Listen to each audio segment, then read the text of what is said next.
Hi, I'm Norah O'Donnell, and this is Person to Person. Our guest today is alpine skier Mikaela Shiffrin.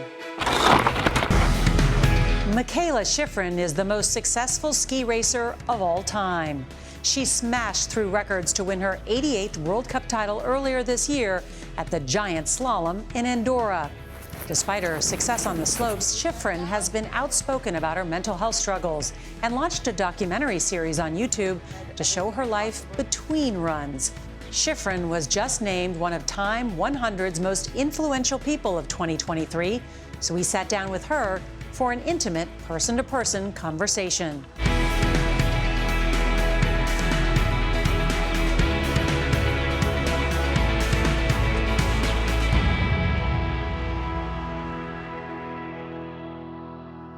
Mikaela Shiffrin, thank you for being here. How are you?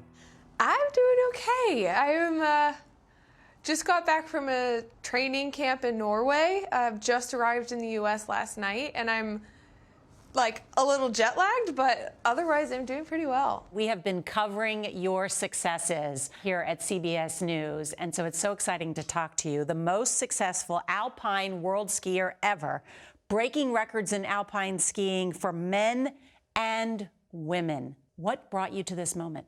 Probably too many things have brought me to this moment than we can actually cover right now. The one thing that I could not do without doing this sport, getting to this level, my family, my coaches. Yeah, I mean, you don't rise to the top of ski racing without an incredibly strong and wide, far-reaching support system. You have broken more records in alpine skiing, not just for women, but for men too. You are at the top of the field in your game right now. Yeah, thank you. It's been going well. It's a little bit funny to talk about. I mean, I've been talking about it a lot lately, but this season was quite, it was a record-resetting season. And it's actually hard to put a definition on that, what it means or how I really feel about it, but it's just, it's pretty wild to compete in ski racing over these years, over the course of my career, the last 12 years on the World Cup, but especially right now in my life, after so many things have happened just in the last 2 to 3 years, to be here now, it's pretty surreal, I guess. How hard have you trained physically to get to this moment? It's, physical. I mean, it's a lot of physical preparation for skiing. And I wouldn't say that I train physically harder than the other athletes and my competitors, but I really value intensity of training and also the volume. So I've been known to ski in general more often and more runs than most of my competitors, but the gym training, the work that you do off the snow, it's one of the most key pieces of ski racing. You have to be in such good physical shape, strong, yet also agile. So you have to weigh the balance of cardio versus strength training versus core training versus agility. You have to be a really well-rounded athlete. So it's, we're spending 4 to 6 hours training our conditioning every single day during the off season when we're not racing. And then when we are racing, you train on snow every morning, and then you have a dry land session after training every day too. So it's just kind of constant physical work, I guess. Mikaela, you were just named to Time magazine's list of 100 most influential people. What does it mean to be called a pioneer? I mean, the recognition I've received in response to this season it's been pretty overwhelming. And Time 100, it's pretty wild. I think I'm proud, but my family, my coaches, the whole team, we're all really incredibly proud, because that's recognition that the sport of ski racing doesn't get on a daily basis, that's for sure. And recognition that so many people deserve. So whatever I've been able to accomplish through my career, and especially this season, to be able to receive that, that people found it interesting and wanted to watch and want to follow along with the sport, that's something I'm really, really proud of, like moving the needle on intrigue to share this sport that I love with more people globally. And that in turn helps my teammates. It helps other athletes wanting to get into snow sports. It creates a platform for us to actually to really work from in the sport. So it's really exciting. I want to ask you, because Lindsey Vonn wrote about you saying, with Serena Williams stepping away from tennis, there's room for another big female global sports superstar, and Mikaela can fill that opportunity. That's a big role, Mikaela. Are you ready for it? That's a big role. That's a big role. I don't feel that any one person can fill those shoes. I certainly cannot fill those shoes. But I also feel like there's an incredible number of female sports stars who are able to carry that opportunity together. And there's so many who are willing to and are stepping up to the plate. And that's actually kind of what we need. We don't really need one individual female sports star who takes over the planet. We need a lot of women doing sports really, really well. And that's what we're starting to truly get. So it's incredibly flattering, but I more see it as maybe more of a group effort than I ever did before.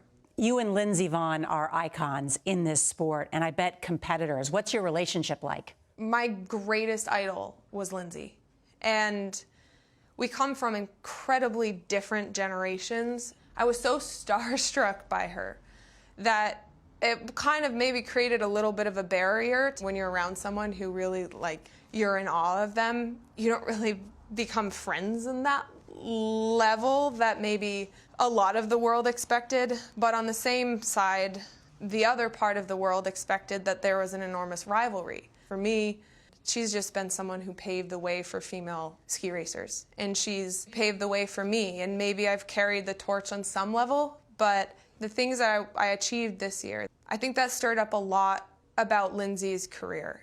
And what I hoped more than anything was that there was never any talk about Lindsey's career being different. Her career was insane. It's something that will live forever. Her legacy, it cannot be touched. And it doesn't matter what I achieve because we run different paths. So that was one thing that I hoped throughout all of this, with Lindsey and also with Ingemar's Denmark. I want their legacies and their histories in our sport. I want it to exist in its own right and to never, ever be considered something that was broken, because it can't be broken. That's why I started saying resetting record instead of breaking records, because I don't like the idea that anyone would think that what they achieved was touched or changed or shifted. It was a springboard.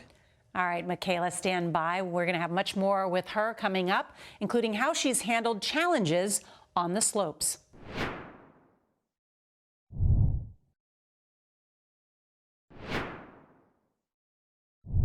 We like to talk about turning trials and tribulations into triumphs. Is there a time someone told you that you couldn't do something that made you work even harder? You know, I feel like I've been lucky in life and in my career in sports.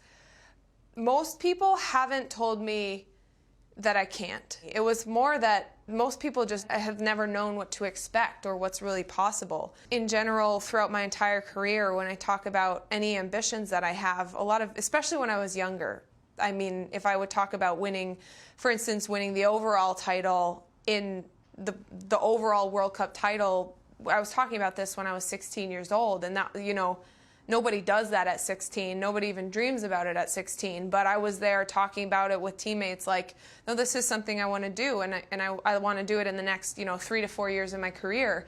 And everybody would look at me like, what? Why are you even thinking about that? What's your rush? And what? It wasn't so much like saying you can't. It was just sort of, it was kind of this sense of shame for having those ambitions. And that was more of, maybe more of my struggle was trying not to feel ashamed for being ambitious. Well, this is a big deal when it comes to women. I mean, who made you feel ashamed for being ambitious? It's not really anyone in particular. It's It's like, it's more just I guess, a general vibe you get. There was never any harmful intentions. It was just like this 16-year-old girl comes in saying she wants to be the best ski racer in the world. And, you know, ski racers are trying to do that every single day of their careers. And, you know, some are 28, 29, 30, 32 years old, and they haven't quite reached their goals. And they look at you like, come on, you know, you think it's that easy? I've been doing this for years. It's not a walk in the park. And I think there's some level of almost a jadedness towards kind of fresh blood that comes into sport with, you know, wide-eyed, kind of excited to be there, and you want to win, and you think you're going to be the next greatest thing. And it boils down to how much you're able to focus, how hard you're willing to work, how much you're able to respect those around you and the knowledge that they do have and learn from that. How have you faced setbacks on the slope? For me, it's kind of the greatest lesson in life, because it sort of lessons of what you can face throughout life. I've had injuries. I've had injuries that feel like more of a chronic thing. I've had acute knee injuries, and then I've dealt with loss in our family and tragedy on that level, and you know, racing through the COVID years, traveling the world, and the loneliness you feel. You just keep going. Like, it's easy to say that, but not every day in life is going to be perfect. And most people struggle more than they win. And even with me, we talk a lot about the records and everything that I achieved through my career, and everything that came to fruition this season specifically. And it's easy to think that it's all been good, but I've raced far more races than I've won. Far more races have been disappointing throughout my entire career. And people do struggle on a daily basis. So it's important to realize that struggle and resilience is not, I don't think nobody's a stranger to those feelings. You struggle every day, and you find a way to be resilient through that and keep going back and keep, you know, attacking your problem on a different level, or just finding ways to find solutions. Humans are so resilient. I know, Mikaela, you talked about dealing with these struggles. Your dad passed 3 years ago suddenly. How did that change you? My dad, he was very much a guiding light for me throughout life. And I would say he still is. I just, you know, you can't communicate with him. I can't talk with him anymore. So I find myself wondering what he would have said to me then, or wishing I could know what he would say to me now. The biggest change in my life has been maybe gaining a little bit of a different perspective than I ever had before, and realizing that ski racing is important to me, but it's not the most important thing. And everything in my life, everything falls in line behind family.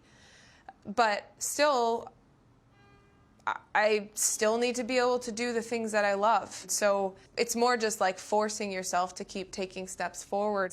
How old were you when you were first put on skis? I was 2.5 years old. And who put you on skis?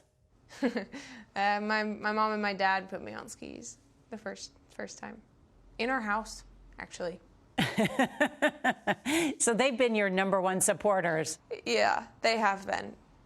My #1 coaches and #1 guides. I mean, the one thing my parents always said to me is throughout my whole ski career, even before I started racing World Cup, every year we'd sit down and they'd ask if I still was happy skiing. And that was the first thing, is like, if you're happy doing this, we want to support you. But first, make sure you're happy. A lot of people think that my parents pushed me a lot, because it seems like champions don't rise to the top of sport without somebody who's kind of driving them or nagging them. And I always felt like their first concern was whether I had the capacity and the passion to do it first. And then I was like, okay, what can we do to help? How smart of your parents, as someone who's a parent of teenagers, very smart to make sure that it's you who's, you know, engaged in driving it and happy still doing it. I understand your father was an anesthesiologist who used clinical science to develop some of the original programming methods for you. What was his secret behind that? What were some of his methods? I think my dad, I mean, having a medical and scientific background, he also just had a huge interest in physiology, and he was able to guide us in those, in that kind of process. And just the body mechanics, like for a woman especially, women have much greater risk of ACL injury overall because of the way your hips sit and the way that your knees, the Q angle that you have, and the valgus motion when you're training. And that's there's a lot of research being done about that now. But my dad was kind of looking into those issues when I was 10, 12 years old, and he was teaching me, you know, squat position and making sure that my knees were in a really neutral position, and just body weight training. But that helped train, that actually I think helped my legs develop in like a more straight way. Yeah. Basically. Mm-hmm. And over time, I think that's actually been a huge reason why I've been able to avoid certain injuries for this far in my career. Yeah, that's really interesting. I think that's brilliant on the part of your dad.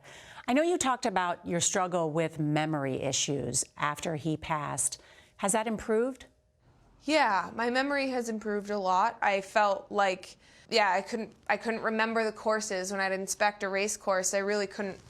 The visualization factor, that was something I'd always been really, really good at, was lacking, and I just constantly felt like I was in a fog and unable to remember key pieces of a course or skiing, or if I did remember it, then it took so much mental energy to do that I didn't have enough energy for the second run. Is that because you were still grieving?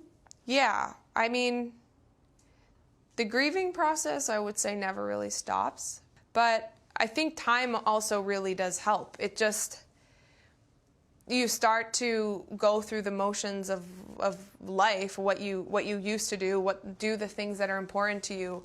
And as you go through it, it's kind of like relearning life, and it takes a lot of time to do that. And for a while, the focus, and it's something that a lot of people talk about with grief after you've lost someone you love, especially if it's in a sudden and traumatic way, you experience like energy loss, memory loss, a lot of different pieces that can affect how you work, and you don't realize it at the time. But I noticed a difference this year when I started racing again, that I was able to remember courses better and keep my mental energy throughout training days and race days a lot better than the previous 2 years.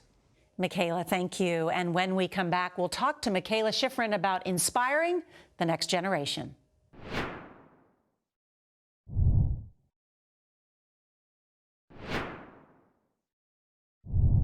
Mikaela, what's your message to young girls who want to ski like you?